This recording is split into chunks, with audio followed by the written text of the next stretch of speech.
नमस्कार, ये आकाशवाणी शिमला है। अब आप प्रभा शर्मा से प्रादेशिक समाचार सुनिए। आज के मुख्य समाचार।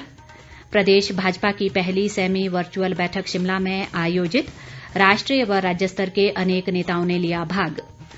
मुख्यमंत्री ने भाजपा कार्यकर्ताओं से केंद्र व राज्य सरकार की जन कल्याणकारी योजनाओं को आम जनमानस तक पहुंचाने का किया आह्वान। प्रदेश में कोरोना मामलों का आंकड़ा पहुंचा 5,132। आज अब तक 31 नए मामले आए सामने।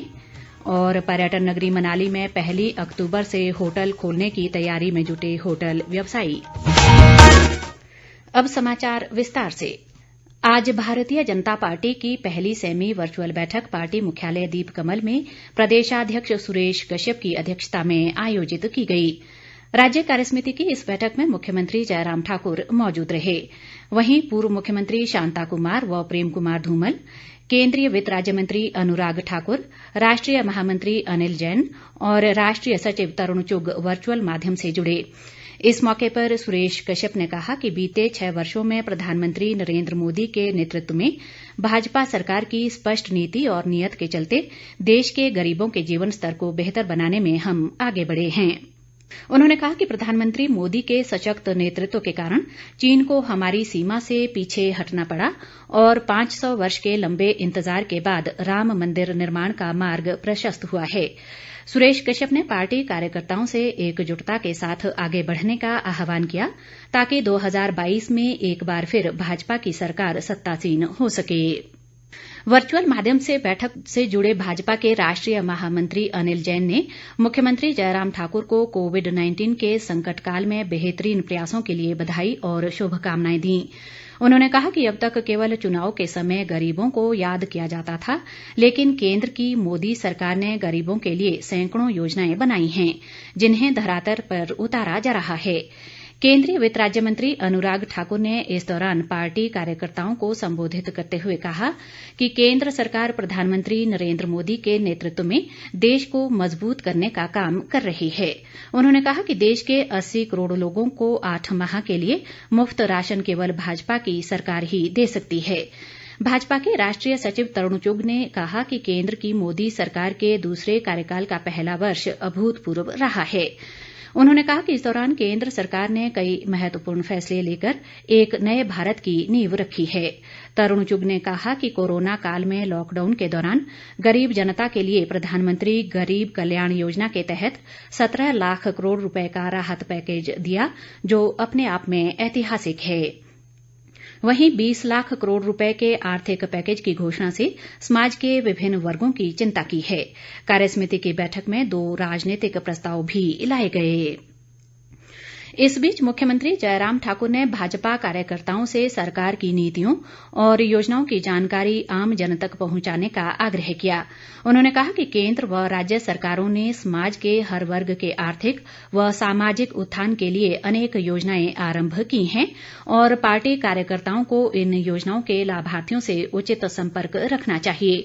मुख्यमंत्री ने कहा कि केंद्र व राज्य सरकार के डबल इंजन से हिमाचल प्रदेश विकास के मामले में देश का आदर्श राज्य बनने की ओर अग्रसर है।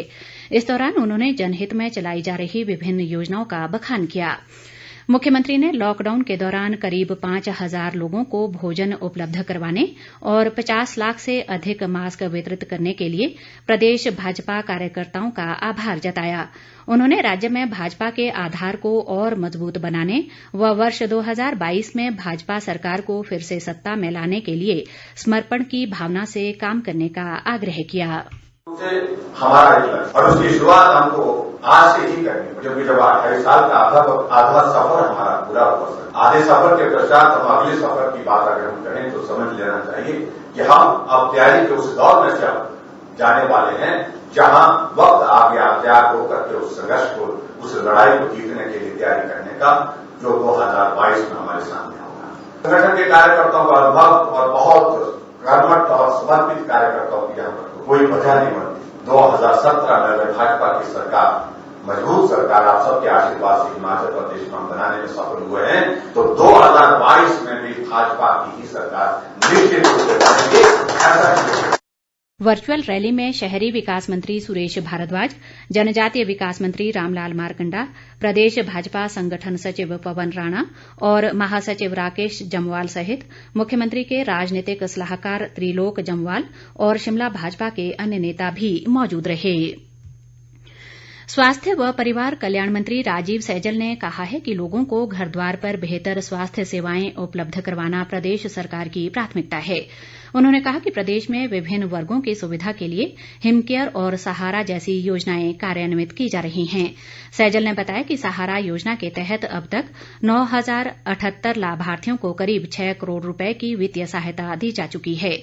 उन्होंने कहा कि स्वास्थ्य विभाग द्वारा इस वर्ष विभिन्न गतिविधियों पर 2,702 करोड़ जबकि आयुर्वेद विभाग द्वारा 307 करोड़ रुपए खर्च किए जा रहे हैं। प्रदेश में कोरोना वायरस के मामलों में वृद्धि लगातार जारी है और ये संख्या बढ़कर 5,132 हो गई है। प्रदेश में आज अभी तक कोरोना के 31 नए मामले सामने आए हैं। वहीं 63 लोग कोरोना को मात देने में सफल भी हुए हैं।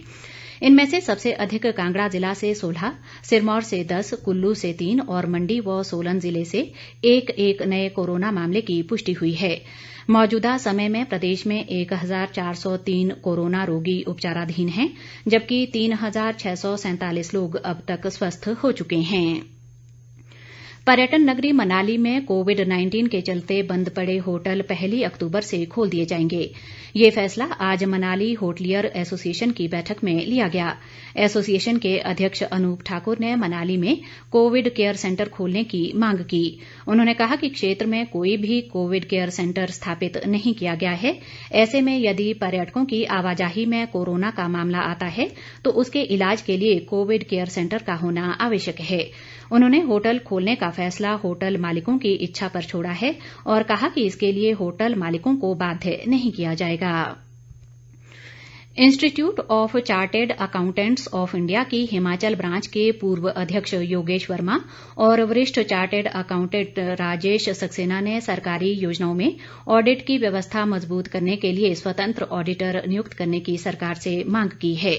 शिमला में आज पत्रकारों से बातचीत में उन्होंने कहा कि सरकारी योजनाओं में ऑडिट की व्यवस्था मजबूत न होने से भ्रष्टाचार पनप रहा है और कई घोटाले सामने आ रहे हैं। उन्होंने कहा कि सरकारी स्कीमों में ऑडिटरों की नियुक्ति के लिए सरकार को स्वतंत्र प्राधिकरण गठित करने पर भी विचार करना चाहिए। प्रदेश कांग्रेस कमेटी ने पार्टी की एकता और देश की अखंडता के लिए कांग्रेस के राष्ट्रीय अध्यक्ष पद पर गांधी परिवार के रहने की वकालत की है। पार्टी महासचिव रजनीश किमटा ने कहा कि सोनिया गांधी के इस पद पर रहने से पार्टी ने मजबूती के साथ भाजपा के जन विरोधी फैसलों का मुकाबला किया है। उन्होंने कहा कि कांग्रेस एकजुटता से सोनिया गांधी व राहुल गांधी के साथ खड़ी है और इन नेताओं के फैसले का सम्मान करती है। उन्होंने उम्मीद जताई कि संगठन को और मजबूत करने के लिए पार्टी की कमान राहुल गांधी को सौंपी जाएगी। शिमला ग्रामीण विधानसभा क्षेत्र से भाजपा उम्मीदवार रहे प्रमोद शर्मा ने शिमला के टूटू में खंड विकास अधिकारी का कार्यालय खोलने पर मुख्यमंत्री जयराम ठाकुर का आभार जताया है। उन्होंने कहा कि इस कार्यालय के खुलने से क्षेत्र की 25 पंचायतों की वर्षों से चली आ रही मांग पूरी हुई है। उन्होंने कहा कि इससे किसानों, बागवानों और ग्रामीण विकास में जुटे स्थानीय ग्रामीणों को सरकारी योजनाओं का अधिक लाभ मिल सकेगा। प्रधानमंत्री नरेंद्र मोदी 30 अगस्त को आकाशवाणी पर मन की बात कार्यक्रम में देश विदेश के लोगों के साथ अपने विचार साझा करेंगे। मासिक रेडियो कार्यक्रम की ये 68वीं कड़ी होगी।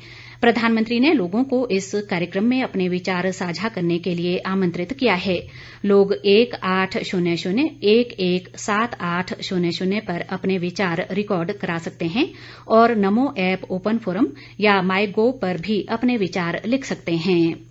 अंत में मुख्य समाचार एक बार फिर। प्रदेश भाजपा की पहली सेमी वर्चुअल बैठक शिमला में आयोजित। राष्ट्रीय व राज्य स्तर के अनेक नेताओं ने लिया भाग। मुख्यमंत्री ने भाजपा कार्यकर्ताओं से केंद्र व राज्य सरकार की जन कल्याणकारी योजनाओं को आम जनमानस तक पहुंचाने का किया आह्वान। प्रदेश में कोरोना मामलों का आंकड़ा पहुंचा 5,132। आज अब तक 31 नए मामले आए सामने। और पर्यटन नगरी मनाली में 1 अक्तूबर से होटल खोलने की तैयारी में जुटे होटल व्यवसायी। इसके साथ ही ये समाचार बुलेटिन समाप्त हुआ। नमस्कार।